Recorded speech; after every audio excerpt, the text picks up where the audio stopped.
और प्राइम नून @1 में खबरों की शुरुआत करेंगे अहम खबर के साथ। कौमी जांच एजेंसी NIA ने बारामूला और बडगाम में छापेमारी की है। NIA ने बारामूला में 4 मुकामात कनिस्पुरा, सांगरी कॉलोनी, सैयद करीम और तौहीदगंज में छापेमारी की है। बडगाम में भी मुख्तलिफ मुकामात पर छापेमारी की गई है।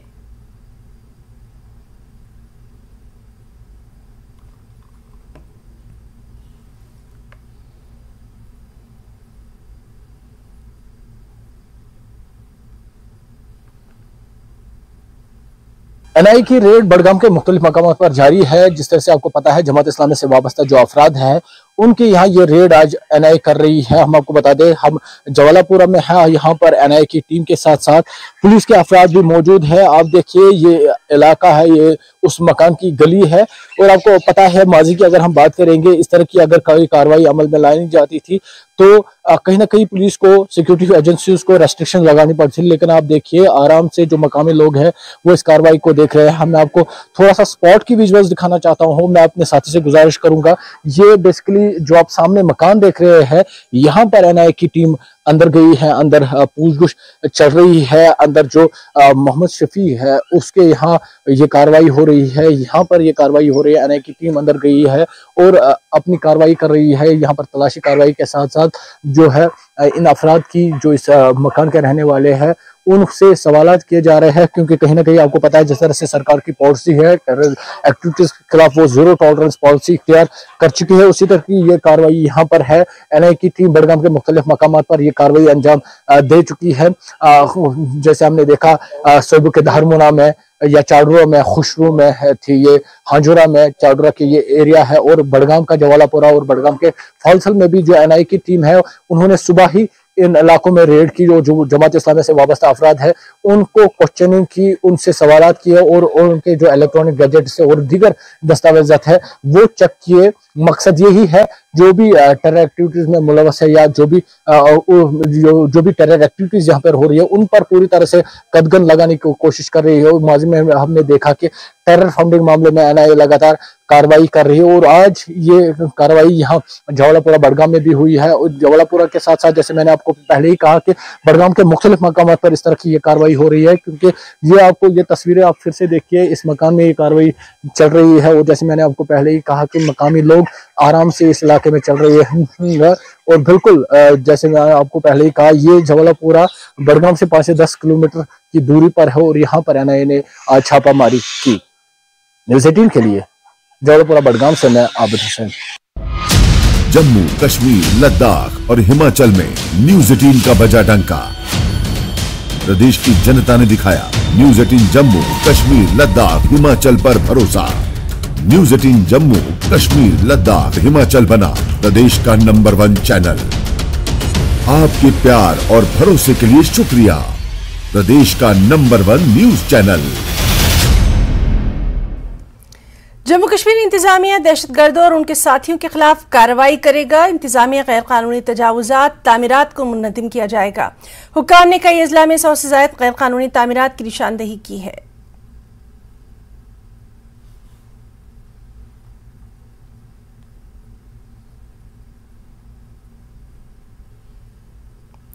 पुंछ शहर के आसपास के इलाकों में सिक्योरिटी फोर्सेस की तलाशी मुहिम आज भी जारी है। इसकी वजह से SOG, पुलिस, फौज और CRPF के एहलकार शहर के आसपास के इलाकों, घरों, खेतों, खलिहानों की तलाशी ले रहे हैं। शहर के मोहल्ला पुरानी पुंछ में मुश्तबा अफराद की मौजूदगी के बाद सिक्योरिटी फोर्सेस की जानिब से शुरू किया गया सर्च ऑपरेशन जारी है।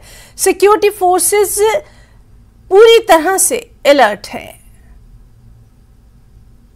पुंछ नगर के मोहल्ला पुरानी पुंछ में संदिग्ध देखे जाने के बाद लगातार तलाशी अभियान जारी है। आपको बता दें कि सुरक्षा बलों की तरफ से यहाँ पर जो है SOG, पुलिस, CRPF और सेना जो है जो इलाके को खंगाल रही है कि जो संदिग्ध देखे गए थे वो कहाँ गए हैं और उनका पता लगाया जाए। क्योंकि जिन लोगों ने संदिग्ध देखे उनका कहना है कि वो संदिग्ध हथियारों के साथ थे और उसके बाद से ही तलाशी अभियान जारी है। और आप देख सकते हैं किस प्रकार जो है पूरे शहर और शहर के आसपास के इलाके को खंगाला जा रहा है ताकि संदिग्ध बचकर न जा सके। Munish Sharma, news 18 network, Poonch.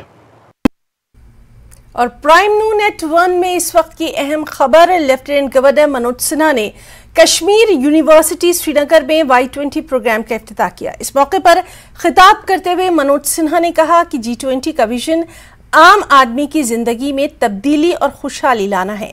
उन्होंने कहा कि हमारे आबाओ अजदाद ने पायदार जिंदगी गुजारने का रास्ता दिखाया है। युवाओं के लिए एक सुनहरी भविष्य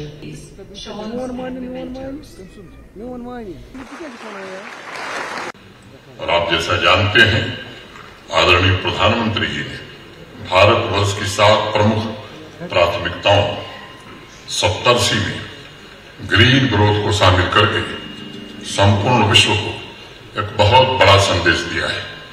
प्रकृति के बिना विकास की कल्पना अब असंभव दिखती है और बाहर दिखाई पड़ने वाली प्रकृति इंसान की प्रकृति का अभिन्न अंग बन सके, अब वो समय आ गया है।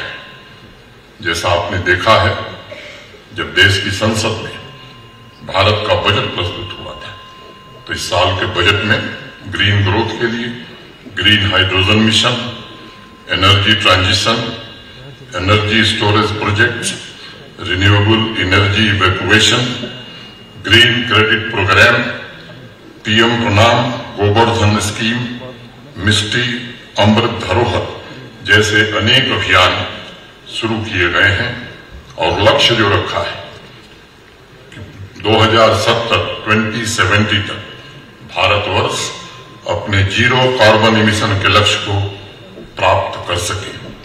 और ये संकल्प सिर्फ कार्बन फुटप्रिंट तक सीमित नहीं है, बल्कि प्रत्येक व्यक्ति में व्यवहारिक परिवर्तन लाने का भी एक संकल्प है।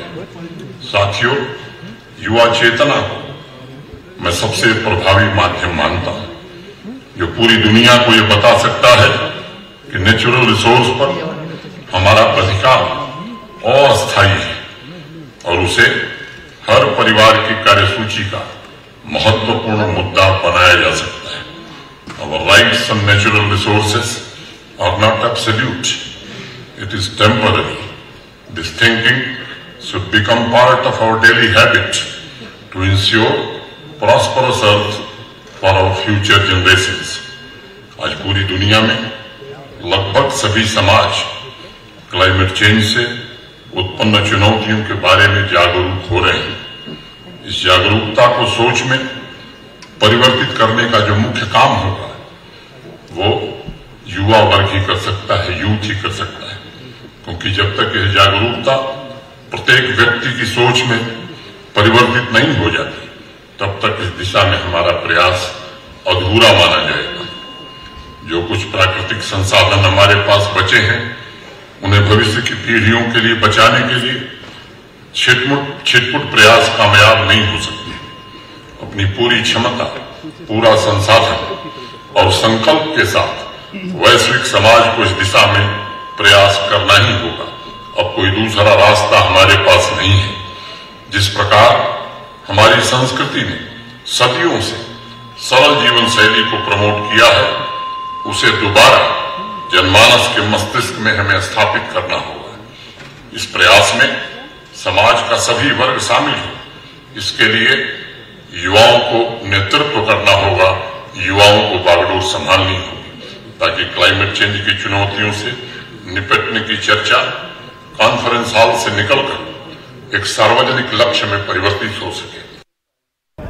2 रोजा Y20 समिट यहां आज कश्मीर यूनिवर्सिटी में इसका आगाज किया गया और एलजी मनोज सिन्हा ने इसकी रस्म रोनुमाई की और उसके बाद ही जो है यहां कंसल्टेशंस वगैरह का जो सिलसिला है वो लगातार जारी रहा। इस जो समिट में है बताया जाता है कि कई ममालिक से जो है खासतौर यूरोपियन कंट्रीज से जो हैं वो डेलीगेट्स आए हुए हैं और उसमें पार्टिसिपेट कर रहे हैं। यहां पे हमारे साथ बात करने के लिए मौजूद हैं यूनिवर्सिटी मीडिया इंचार्ज और पीआरओ फहीम अहमद। फहीम साहब, थोड़ा बहुत बताइए कितना इंपॉर्टेंट इस समिट को आप मानते हैं, Y20 समिट को? यहाँ देखिए, आपने जहां इतनी पार्टिसिपेशन देखी हमारी यूथ की, तो इससे आपको अंदाजा हो सकता है कि ये समिट कितना इम्पोर्टेंट है। और एक इम्पॉर्टेंट चीज इसमें यह है कि ये यूथ का समिट है। देखिए, जो इंडिया की G20 प्रेसिडेंसी है, उसके अंदर एक ऑफिशियल एंगेजमेंट ग्रुप है U20। तो ये प्रोग्राम जो हम क्लाइमेट चेंज पे कर रहे हैं वो हम U20 के अंडर कर रहे हैं। और आपको पता है कि इस वक्त जो यूथ का स्टेक है वो इसमें सबसे ज्यादा है। दैट्स वाई कि ये जो यूथ की पार्टिसिपेशन है इसमें वो बहुत इंपॉर्टेंट थी। और इसमें हमने एक चीज किया था कि जो यूथ है वो हमने स्कूल से, कॉलेजेस से और यूनिवर्सिटीज से लाए थे, ताकि इसकी जो पार्टिसिपेशन है वो बढ़ जाए और जो इसका जो एक्शन है, जो वो पॉलिसी इनपुट्स दे देंगे, जो वो आइडियाज हमारे साथ शेयर करेंगे, उसको हम G20 प्लेटफॉर्म तक पहुंचाएं। बिल्कुल, यहाँ पे थोड़ा बहुत आपको विजुअल्स में भी दिखाएंगे कि ये जो पार्टिसिपेंट्स आए हैं यहाँ पे मुख्तलिफ किस्म की पेंटिंग्स ये यहाँ पे बना रहे हैं, जो कि एनवायरनमेंट रिलेटेड ही जो पेंटिंग्स है उन पे ही ज्यादा फोकस यहाँ पे रखा गया है। हमारे साथ एक पार्टिसिपेंट यहाँ पे मौजूद है, इनसे बात करना चाहेंगे। आप नाम बताइए अपना और बताइए इस Y20 समिट में पार्टिसिपेट करने का क्या मकसद है और कैसा लग रहा है आपको? मेरा नाम बद्रुन्निसा है और मैं रिसर्च स्कॉलर हूँ इंग्लिश डिपार्टमेंट से, और हमें टॉपिक मिला था वन यूनिटी वन अर्थ, और मैं अपनी पेंटिंग में भी वही दर्शाना चाहती हूँ कि हम अलग अलग एथनिसिटीज और कल्चर से आते हैं, but essentially we are one human being, और हम एक अर्थ से बिलोंग करते हैं, and we should take care of our environment and ecosystem. थोड़ा बहुत ये बताइए यहाँ के यूथ के लिए कितना इंपॉर्टेंट आप मानते हैं? Y20 हो रहा है, उसके बाद G20 भी होगा, टूरिज्म समिट यहाँ पे, तो कितना इंपॉर्टेंट मानते हैं आप यहाँ के यूथ के लिए, खासतौर एक्सपोजर मिलने के हवाले से? मुझे लगता है ये बहुत इंपॉर्टेंट चीज है कश्मीरी यूथ के लिए, क्योंकि हमें इससे एक्सपोजर मिलता है बाहर की दुनिया का और बाहर चीजें कैसे होती हैं, और हम अपने एनवायरनमेंट को कैसे सेव कर सकते हैं। As a Kashmir is a very green ecosystem, हमारा जो हम ग्रीनरी में ही रहते हैं, और हम इसको कैसे प्रिजर्व कर सकते हैं वो जानना बहुत जरूरी है।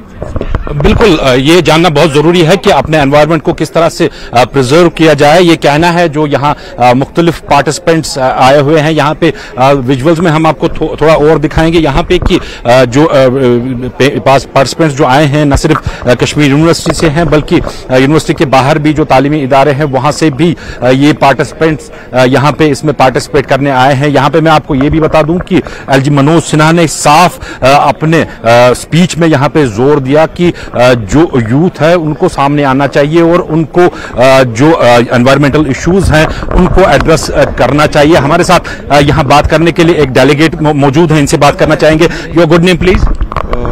My name is William. William, tell us about your experience. You attended this Y20 summit. Tell us about the topic and tell us about your experience here. So I study Persian in University of Delhi, and I really enjoyed this summit. And I must say that today I saw a lot of passionate youth, especially young Kashmiris, and I really enjoyed it. Particularly, the topic is about climate change. How connected are you with this topic, and do you think the youth need to do more about this climate change issue? As a former student of geology, I must say that yes, climate always changes, and we should always track it. And I think that geologists have always tracked weather, and meteorologists is the same. So I think it has always been every 50 years we can see some major pinpoint for climate, at least. बिल्कुल, ये youth 20 यानी कि Y20 का summit, इसमें 2 दिन तक जो है डेलिब्रेशंस एनवायरनमेंट के लिए, क्लाइमेट चेंज के हवाले से जारी रहेंगी। इसके बाद जो मेन यहाँ पे G20 का समिट होने जा रहा है वो 22 मई से 25 मई तक यहाँ पे होगा, और उसमें फोकस जो है वो ज्यादातर टूरिज्म पे रहेगा। फिरोज वानी के साथ परवेज भट्ट, नेटवर्क 18 श्रीनगर। और प्राइम न्यू नेटवर्क में वक्त है एक छोटी सी ब्रेक का।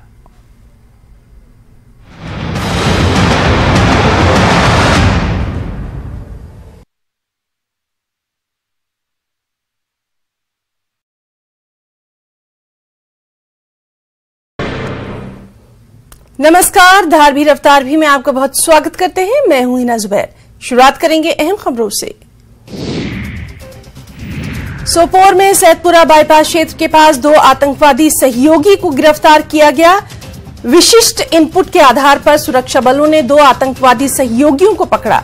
उनके कब्जे से 15 pistol round, 25 AK-47 round, 1 IED और 2 हैंड ग्रेनेड सहित आपत्तिजनक सामग्री। लद्दाख और हिमाचल में News18 का बजा डंका। प्रदेश की जनता ने दिखाया News18 जम्मू, कश्मीर, लद्दाख, हिमाचल पर भरोसा।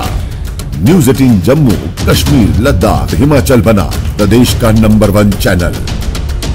आपके प्यार और भरोसे के लिए शुक्रिया। प्रदेश का नंबर 1 न्यूज चैनल।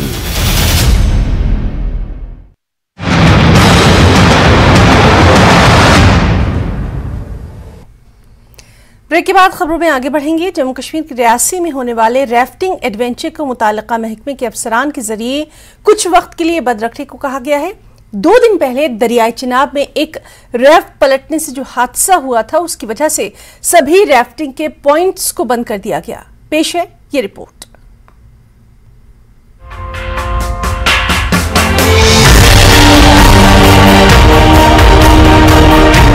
राफ्टिंग में एडवेंचर का आनंद लेने के लिए पर्यटकों की होड़ हमेशा दरियाई चिनाब के निकट स्थित एडवेंचर कार्यालयों में देखी जाती थी।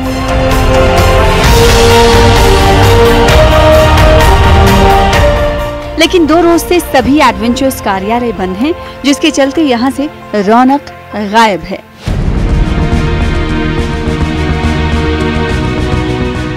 इसी कारण यहां के सभी कारोबारी परेशान दिखाई दे रहे हैं। जो नहीं होना चाहिए, आपको पता है कि रिवर में एडवेंचर है, बोट उलटना पलटना है नॉर्मल चीज़ है, ये चीज़ें होते रहता है। तो गाइड की खुद की गलती है, जिस चीज़ में उन्होंने मतलब रेस्क्यू खुद नहीं कर पाए। वो खुद अगर बोट पे स्विम करके जाते तो रेस्क्यू करने का उनके पास टाइम था और रेस्क्यू कर सकते थे, पर जो यहाँ पे गाइड है उनको थोड़ा मतलब चेक करके भेजे, रिवर में चेक करके भेजे, उनकी यहाँ ट्रेनिंग दिया जाए। यहाँ पे बंद होने से कितना नुकसान? सर बंद होने से यहाँ पे मतलब हर कंपनी में 2 से 3 गाइड है, जो कि सब बेरोजगार हो गए इस टाइम पे। हेल्पर भी है, ड्राइवर लोग भी है, सब लोगों को मतलब बेरोजगार हो रही इस टाइम पे। अपनी थी तो काम चल रहा था, उनका भी चल रहा था और हमारा भी चल रहा था। हमारा है क्या यही, कोई चाय वगैरह कुलचे वगैरह को खा लेता आके। अभी तो कोई गाड़ी रुकती नहीं, टूरिस्ट रुक रहा ही नहीं है। राफ्टिंग भी तो क्या करेगा टूरिस्ट रुके धूप में यहाँ पे। तो कितने पॉइंट चला करते थे पहले मेरे ख्याल से 15 से 16 पॉइंट थे यहाँ पे राफ्टिंग वाले जो चल रहे थे। अब छोटा सा एक हादसा कल परसों जो हुआ है, कोई इतना बड़ा नहीं इशू नहीं है इसका। ये तो होता है एडवेंचर में ऐसे रिस्क तो नॉर्मल बात है, होते हैं। और उसके साथ साथ पूरी फैसिलिटी के साथ जाते हैं टूरिस्ट, सेफ्टी जैकेट रहती है और गाइड साथ रहता है। बचाया भी गया बाकायदा, कोई ऐसा कुछ नहीं हुआ। लेकिन चलो अब आगे पता नहीं प्रशासन क्या सोच रहा है और क्या करेगा, लेकिन खुलना चाहिए। बताया गया कि एक हादसे के बाद राफ्टिंग एडवेंचर बंद होने से सैकड़ों लोग बेरोजगार बैठे हुए हैं। सभी का रोजगार पर्यटकों के ऊपर ही निर्भर था, लेकिन पिछले 2 दिनों से सभी राफ्टिंग पॉइंट बंद हैं, जिसके चलते स्थानीय दुकानदार भी चिंतित हैं और राफ्टिंग ऑपरेटर भी। और वहाँ से बच्चों और मेरे घर वालों को इच्छा हुई कि भाई रिवर राफ्टिंग के लिए जाते हैं। हम वहाँ से टैक्सी किया, इधर आए रिवर राफ्टिंग के लिए, पर यहाँ के पता चला कि बंद है। बंद क्यों है? बंद नहीं होना चाहिए। अभी जो बंद है इसीलिए कई घर बेघर हो रहे हैं, मतलब कई लोगों की रोजगारी छीन चुकी है। और हमारे स्टाफ बच्चे जो है वो रिवर राफ्टिंग के लिए आई, बोला इधर रिवर राफ्टिंग होता है, तो अभी हम रिवर राफ्टिंग के लिए आए हैं, पर अभी कुछ दिखता नहीं है। कुछ मुझे पता चला कि इधर कुछ सब बंद हो गया है। हमारे साथ बच्चे हमारे जो ये लोग वो भी निराश हो चुके हैं। अभी क्या चालू होना चाहिए यार, कुछ हादसा हो जाए बंद नहीं हो, उसके लिए सेफ्टी होनी चाहिए, तो बंद नहीं होना चाहिए, चालू रखना चाहिए। वहीं चिनाब की उठती लहरों के बीच राफ्टिंग का आनंद लेने के लिए आए पर्यटक भी चिंतित दिखाई दिए। उनके चेहरों पर निराशा दिखी। कारोबारियों सहित पर्यटकों ने स्थानीय प्रशासन और जम्मू कश्मीर पर्यटक विभाग से गुहार लगाई है, सुरक्षा के साथ राफ्टिंग को एक बार फिर से शुरू किया जाना चाहिए। रियासी के दरिया चिनाब में चलने वाले तमाम राफ्टिंग एडवेंचर्स अभी फिलहाल के लिए बंद रखे गए हैं। संबंधित विभागीय अधिकारियों द्वारा ये आर्डर जो है वो निकाला गया है। अब तमाम जो राफ्टिंग एडवेंचर्स यहाँ पर दरिया चिनाब में हुआ करते थे वो फिलहाल बंद हो चुके हैं। इन पॉइंट्स के बाहर जो है वो वीरानगी देखी जा रही है। इससे पहले यहाँ पर खासी रौनक होती थी, हजारों पर्यटक यहाँ पर रुका करते थे और यहाँ पर लोग रोजगार भी कमाया करते थे। लेकिन अब जो है वो सुनसानी हर एक पॉइंट्स के बाहर जो है वो जरूर देखी जा रही है। न्यूज़ 18 नेटवर्क के लिए करणदीप सिंह, रियासी। जम्मू कश्मीर के डीजीपी दिलबाग सिंह ने जिला हेडक्वार्टर रामबन के कहूबाग में जियोमेस का इफ्तिताह किया। इस मौके पर उनके हमरा IGP Jammu Mukesh Singh, DIG DKR range doctor Sunil Gupta और एसपी रामबन मोहिता शर्मा मौजूद रहे। इफ्तिताही तकरीब के बाद डीजीपी ने सिक्योरिटी फोर्सेस के साथ मीटिंग की, जिसमें सिक्योरिटी की सूरत हाल और अमरनाथ यात्रा को लेकर तबादला ख्याल किया गया। इस मौके पर डीजीपी ने कहा कि G20 के लिए तमाम तर इंतजाम मुकम्मल कर लिए गए हैं।